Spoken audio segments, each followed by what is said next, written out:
Começa agora um programa que traz tudo sobre o livro mais lido em todos os tempos. Apresentamos O Som do Livro.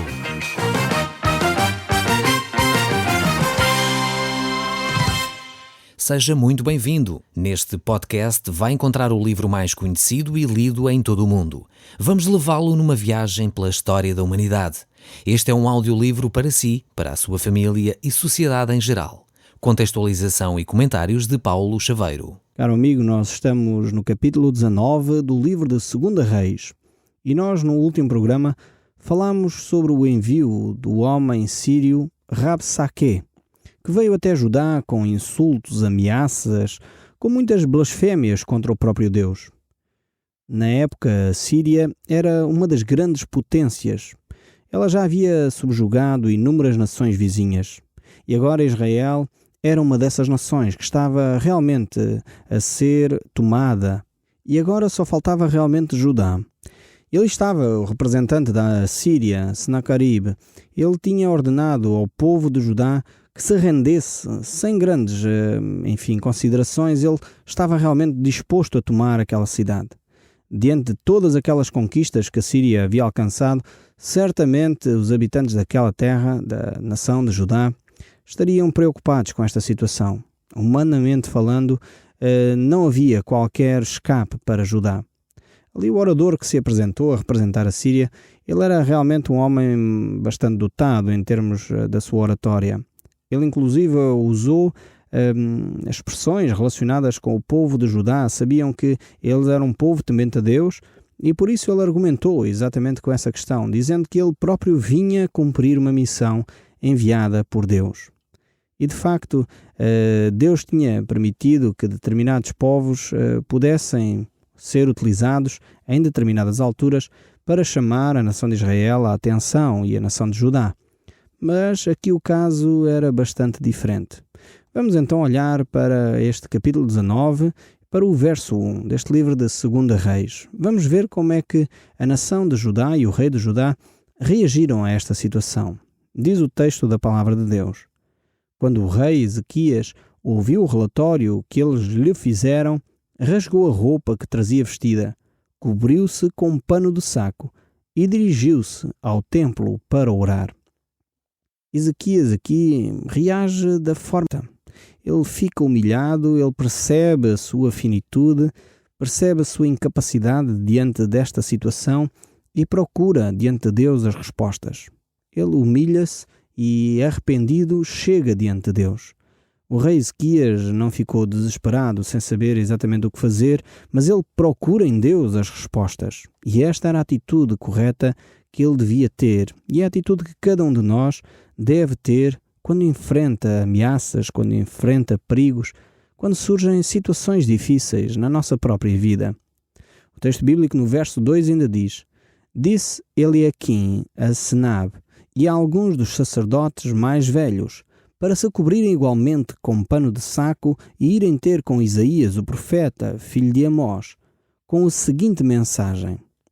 Aqui temos então, mais uma vez, Ezequias, que não procurou o secretário da segurança, nem o ministro da guerra, nem o general do seu exército, antes pelo contrário. Ele procura o profeta Isaías. Ele procura a orientação de Deus. Ele sabe que a resposta para este problema só vem única e exclusivamente de Deus.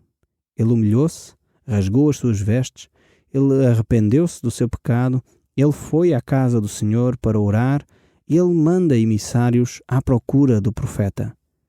Esta é uma atitude muito sábia e eu creio que todos nós deveríamos ter mais esta atitude. Procurar nas situações difíceis a presença de Deus. Mas vejamos qual foi então esta mensagem. Diz assim o verso 3. Disse assim o rei Ezequias: hoje foi um dia de angústia, de desonra e de blasfémia. É como se uma criança estivesse prestes a nascer e a mãe não tivesse forças para dar à luz. Com estas palavras, Ezequias exprime aqui bem o sentimento relativamente ao problema. Era um momento de grande preocupação para Judá, pois o problema estava acima das suas capacidades, acima das suas forças. E o texto bíblico diz: mas bem pode ser que o Senhor teu Deus tenha ouvido os insultos provocatórios do general assírio dirigido ao Deus vivo e que o castigue. Pedimos-te que ores pelos poucos de entre nós que ainda restam. Aqui o rei de Judá pede ao profeta Isaías que leve este assunto tão delicado à presença de Deus, que faça orações em favor do povo de Judá. Aquilo que nós não podemos fazer, Deus pode. Deus é o Deus dos impossíveis. Muitas vezes nós estamos diante de situações com as quais já não temos forças para lutar. Devemos, no entanto, entregar esses assuntos a Deus. Deveríamos fazê-lo muito antes de chegarmos a esse ponto, é verdade. Mas se não o fizermos até esse ponto, até ficarmos esgotados, até não termos mais capacidade para lutar, façamo-lo pelo menos nessa altura. Como dizia o apóstolo Paulo, tudo posso naquele que me fortalece. Nós podemos encontrar força e vigor na pessoa de Deus. E se estamos a enfrentar uma situação difícil, procuremos em Deus as respostas. O profeta Isaías responde ao mensageiro do rei Ezequias no verso 5 e 7, e diz: Isaías respondeu: Assim diz o Senhor, digam ao vosso Senhor que não se perturbe com os insultos que esse assírio me atirou. O rei da Assíria receberá más notícias vindas da sua terra e decidirá regressar. O Senhor fará com que seja morto logo que lá chegue. O profeta Isaías então fala em nome de Deus, dizendo aqui ao rei de Judá, ao rei Ezequias, que ele não temesse, pois Deus já havia tomado providências para não permitir que estas palavras de blasfémia, estas palavras contra o próprio Deus, fizessem algum impacto ainda mais negativo do que aquele que já tinha feito. Então, o rei da Assíria voltaria para a sua terra e ele morreria lá nessa terra. Isso mostra que Deus tem os seus recursos e muitas vezes não tem a ver com a nossa própria perspectiva das coisas. Não deu força a Judá para eles combaterem, não deu um exército poderoso a Judá para os livrar, mas Deus tinha a sua própria forma de agir. E essa própria forma era fazer com que os assírios regressassem à sua terra e lá um golpe de Estado iria acontecer e então este homem iria perecer. O verso 8 continua: O general assírio voltou para se encontrar com o seu rei em Libná, porque recebera a comunicação em como ele tinha deixado Laquis. Pouco tempo depois, trouxeram ao rei assírio a notícia de que o rei Tiraque da Etiópia se aproximava para o atacar. Mas antes de partir para esse encontro bélico, enviou ainda esta mensagem ao rei Ezequias: Não te deixes enganar por esse Deus em quem confias. Não acredites quando ele te disse que não hei de conquistar Jerusalém. Sabes perfeitamente bem o que os reis da Assíria fizeram por toda a parte por onde têm andado. Tem tudo destruído. Por que é que havia de ser diferente contigo? Alguma vez os deuses das outras nações as livraram? Nações como Gozã, Arã, Rezef e Éden, da terra de Telessar, os anteriores reis assírios destruíram-nas todas. Que foi que aconteceu ao rei de Amat e ao rei de Arpade? Que aconteceu aos reis de Safarvaim, de Ana e de Ivá? Aqui temos então este rei da Assíria que estava a lutar contra estas nações, contra Israel e Judá. Esta carta enviada de novo a Judá é para manter o povo amedrontado, para eles perceberem que ele está-se a retirar, mas ele voltará e tomará a cidade. E realmente este homem não sabia o que estava a acontecer com ele próprio. Ele não percebia que muitas das coisas que estavam a acontecer na sua vida eram por permissão do próprio Deus, mas também era Deus que iria ter a sua vida nas suas mãos.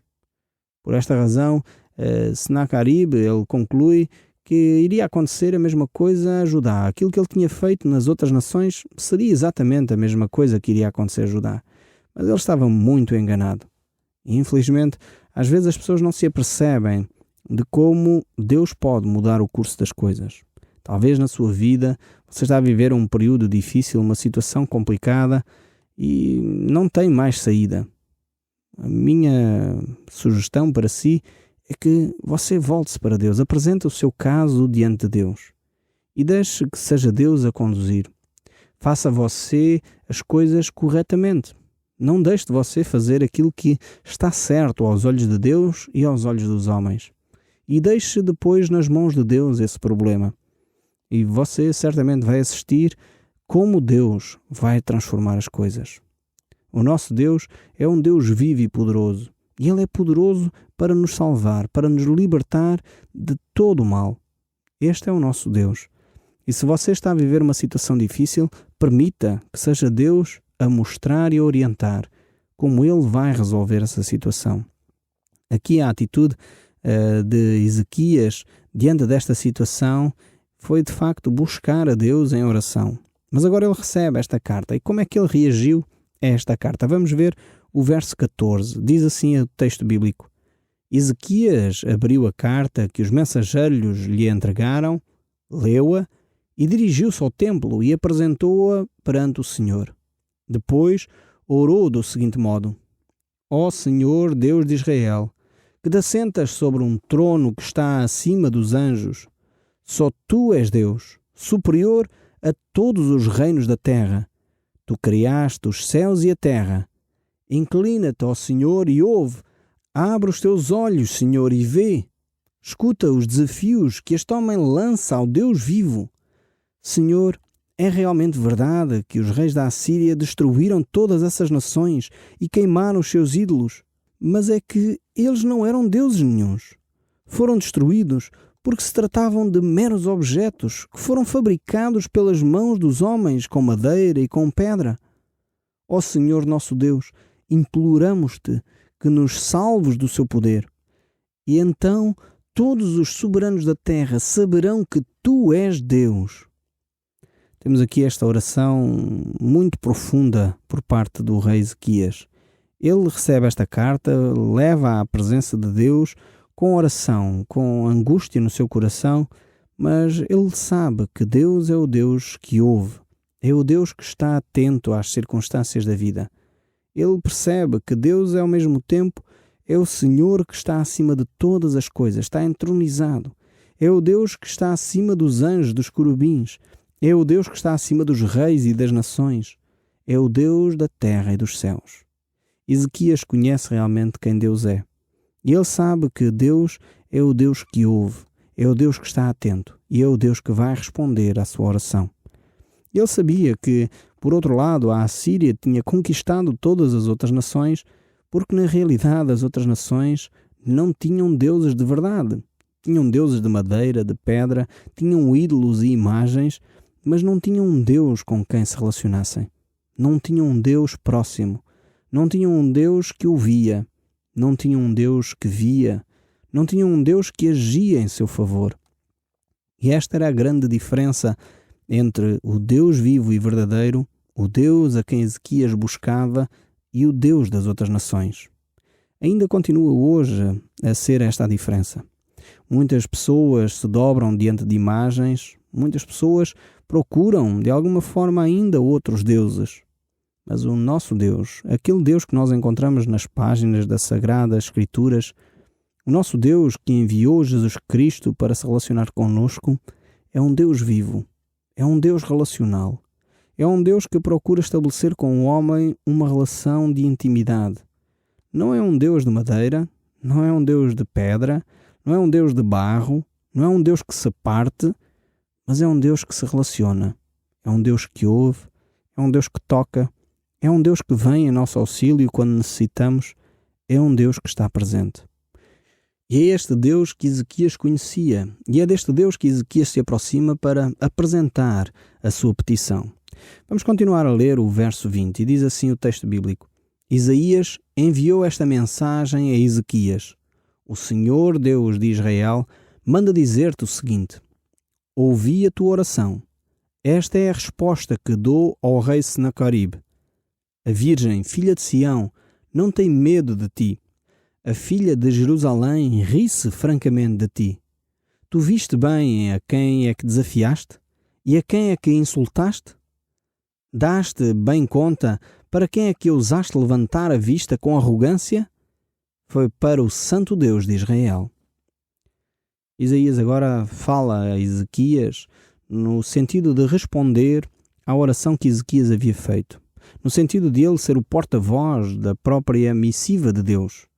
E assim esta oração de Ezequias é ouvida, e Deus dá então orientações daquilo que iria acontecer a este rei Senaqueribe.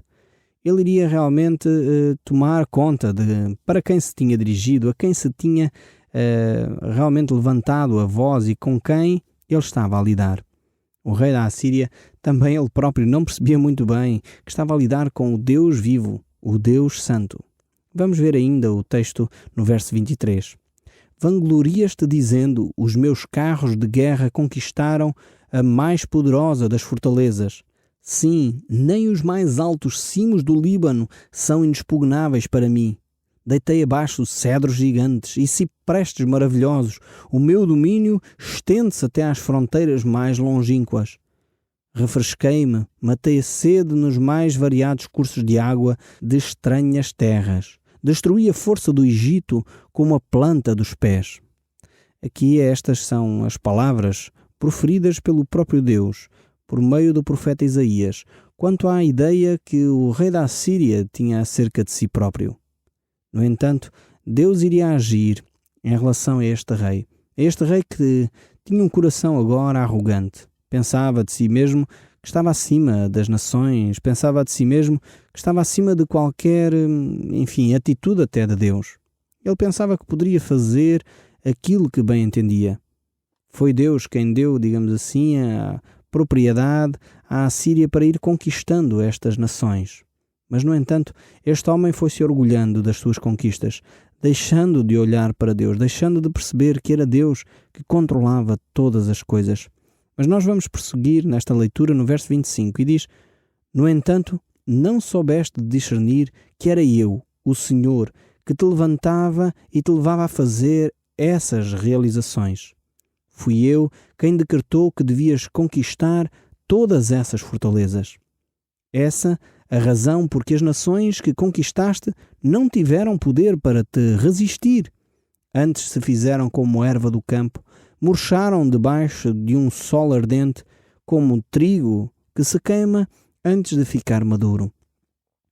Aqui temos então neste texto bíblico a confirmação de que era realmente Deus que estava por detrás deste rei, era Deus que estava a preparar o caminho para que este rei pudesse se tornar tão poderoso. No entanto, ele manteve esse seu coração arrogante, manteve essa presunção, pensando que era ele que, pela sua astúcia, sua capacidade, pela sua, artimanha, podia então conquistar todas as nações. Na realidade, ele não é muito diferente, se calhar, de cada um de nós. Muitas vezes, quando Deus permite que nas nossas tarefas tenhamos êxito, naquele trabalho que realizamos, sejamos bem-sucedidos, mas muitas vezes esquecemos que é Deus quem está a agir em nós. É através da ação do seu Espírito em nós que nós conseguimos alcançar o que alcançamos. E é como diz aquele texto bíblico: se Deus é por nós, quem será contra nós? Então, quando nós reconhecemos que é Deus que está nessas coisas, então toda a glória deve ser dada a Deus. E percebemos realmente que as conquistas que fazemos, o progresso que temos, provém do próprio Deus. O verso 27 ainda nos diz: sei tudo o que se passa contigo, conheço os teus planos e aquilo que vais fazer de imediato. E estou inteirado, como é evidente, de tudo o que disseste a meu respeito. Por causa da arrogância que mostraste contra mim, vou pôr-te um gancho no nariz e um freio nos dentes para fazer dar-te meia volta no caminho em que vais. Aqui Deus agora vai dar uma lição a este homem, a este rei. Ele deveria aprender que é Deus quem levanta ou Deus quem abate. E o verso 31 deste capítulo 19 do livro 2 Reis continua a dizer: o meu povo Judá, os que escaparam dos estragos feitos pelo cerco, tornar-se-ão novamente uma grande nação. Serão enraizados em profundidade no solo e darão fruto para Deus. O resto do povo tornar-se-á poderoso em Jerusalém. O Senhor está ansioso para que isso aconteça. E as minhas ordens a respeito do rei da Assíria são que ele não entrará nessa cidade, nem atacará com flechas e escudos, não construirá uma rampa de acesso à sua muralha. Antes, regressará pelo caminho por onde veio, pois que eu defenderei e salvarei esta cidade por causa do meu nome e por causa do meu servo Davi. Nessa mesma noite, um anjo do Senhor matou 185.000 soldados das tropas assírias. Viam-se corpos mortos por toda a parte, em toda a extensão daquela zona pela manhã. Então o rei Senaqueribe regressou a Nínive, e numa altura em que estava a fazer adoração no templo do seu Deus, Nisroque, seus filhos Adrameleque e Sarzer mataram-no, fugindo para a Turquia Oriental, a terra de Ararat, e o seu filho Esar-Adon ascendeu ao trono. Nós vemos aqui uma promessa muito bonita da parte de Deus para com a nação de Judá. Era um pequeno povo neste momento, era uma nação extremamente debilitada, mas Deus disse que deles faria uma grande nação, se eles se voltassem de novo para Deus. Como seria bom se a nossa própria nação tivesse esta atitude. A palavra de Deus nos diz que feliz é o povo, bem-aventurado é o povo, cujo Deus é o Senhor. E esta atitude é realmente uma atitude que pode mudar uma nação. Uma nação que esteja debilitada, como a nossa, por exemplo, uma nação que esteja enfraquecida, como a nossa, por exemplo, pode se tornar realmente uma grande nação, quando os nossos líderes, os nossos políticos, o povo em geral, se voltar para Deus, buscar a Deus de todo o coração. Eu deixava aqui um desafio a todos aqueles que me estão a ouvir. Talvez procuramos soluções, procuramos muitas vezes encontrar a forma de resolver as dificuldades do nosso país. Eu creio que as grandes dificuldades que nós temos na nossa nação seriam resolvidas se os nossos políticos, se aqueles que são os líderes da nossa nação tivessem esta atitude que o rei Ezequias teve, de se voltarem para Deus, não para as soluções militares, não para as soluções meramente económicas, não para as soluções e os conselheiros políticos que ali estavam, mas buscassem a Deus de todo o coração. Ezequias realmente tomou essa resolução e Deus travou aquilo que estava para acontecer, tornando-o a dar uma promessa tremenda à nação de Israel, de que deste pequeno povo faria deles uma nova e grande nação. Espero sinceramente que esta mensagem chegue a todos aqueles que têm essa responsabilidade de tomar decisões no nosso país e que cada um de nós, como indivíduos, possamos fazer também esta escolha. O Som do Livro, uma produção da Rádio Transmundial de Portugal.